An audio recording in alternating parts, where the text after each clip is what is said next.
કાશ્મીરના પહલગામ ખાતે થયેલ આતંકી હુમલાને લઈ દાહોદ જિલ્લામાં પણ રોષ જોવા મળી રહ્યો છે। ઘટના બાદથી કેન્ડલ માર્ચ, મૌન રેલી જેવા વિવિધ કાર્યક્રમોની સાથે વિરોધ નોંધાવવામાં આવી રહ્યો છે। તાજેતરમાં કાશ્મીરના પહલગામ ખાતે આતંકવાદીઓ દ્વારા સહેલાણીઓ ઉપર ગોળીબાર કરી સહેલાણીઓને મોતને ઘાટ ઉતાર્યા બાદ સમગ્ર દેશમાં એક તરફ વિરોધ જોવા મળી રહ્યો છે અને પાકિસ્તાન પ્રત્યે લોકોમાં ભારે આક્રોશ જોવા મળી રહ્યો છે, જેને પગલે દાહોદ જિલ્લામાં પણ રોષ ફાટી નીકળ્યો છે। ઘટના બાદથી કેન્ડલ માર્ચ, મૌન રેલી જેવા વિવિધ કાર્યક્રમોની સાથે વિરોધ નોંધાવવામાં આવી રહ્યો છે। છેલ્લા 3 દિવસથી જિલ્લાના ફતેપુરા, સંજેલી, ઝાલોદ સહિતના તાલુકાઓમાં બંધ પાડી વિરોધ નોંધાવાયો હતો, ત્યારે સોમવારના રોજ દાહોદ શહેરના વિવિધ સામાજિક સંગઠનોએ બંધનું એલાન આપ્યું હતું, જેના સમર્થનમાં દાહોદ શહેરના તમામ સમાજના વેપારીઓએ પોતાના ધંધા રોજગાર બંધ રાખ્યા હતા। શહેરના દરેક વિસ્તારોમાં સજ્જડ બંધ પાળવામાં આવ્યો હતો। નાના વેપારીથી લઈ મોટા વેપારી અને પથારા કે ફેરિયાવાળાઓ દ્વારા પણ બંધના એલાનમાં સાથ સહકાર આપવામાં આવ્યો હતો। શહેરના કસ્બા અને ગાંજીવાડા વિસ્તારના મુસ્લિમ સમાજે પણ સજ્જડ બંધ પાડી ઘટનાનો વિરોધ નોંધાવ્યો હતો। વહેલી સવારથી દાહોદ શહેરમાં કર્ફ્યુ જેવો માહોલ જોવા મળી રહ્યો હતો।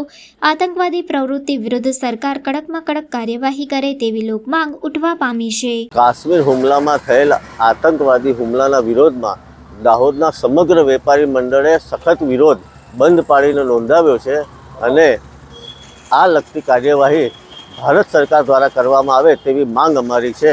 તેના માટે આખું દાહોદ આજે બંધનું એલાન પાડ્યું છે અને સમગ્ર વેપારી મંડળ તેમાં જોડાયેલા છે।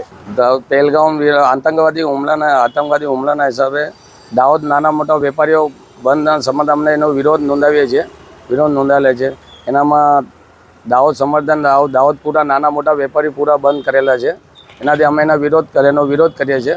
એના વિરોધના હિસાબે અમારું જે આનું પહેલગામનું જે સમર્થન થાય એના માટે અમારું એનું સખત વાળું કામ કરીએ છીએ કાયદેસરનું, અને એના વિરોધના નાના મોટા વેપારીઓ બી સારી રીતે બંધ કરેલી છે એમનું, અને પૂરું સમર્થન આપેલું છે। દાહોદ સમર્થન પૂરું સમર્થન આપેલું છે। જય હિન્દ, જય ભારત।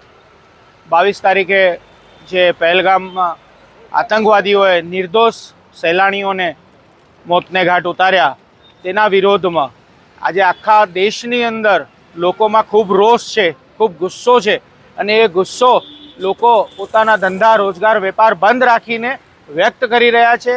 તે તમે અહીંયા દાહોદમાં પણ જોઈ શકો છો। દાહોદ જિલ્લાની અંદર, દાહોદ શહેરની અંદર આજે એક પણ દુકાન, ઇવન કોઈ ચાની લારીવાળો કે કોઈ પાનના ગલ્લાવાળો કોઈ પણ ખુલ્લો નથી।